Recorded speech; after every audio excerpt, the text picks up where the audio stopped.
Guys, today we talk about how can you change email on your Wallapop app.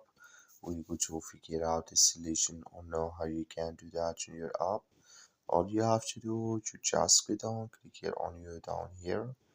So when you click here on you, it's going to take you to this list. And all you have to do, you just click here on settings.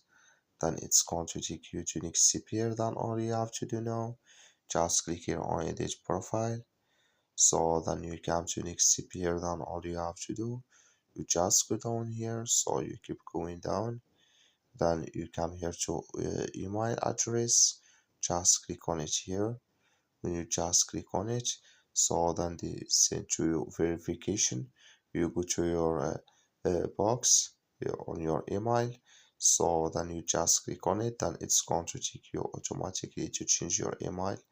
So when you're down, just go above save, click on it, then it's going to save with you.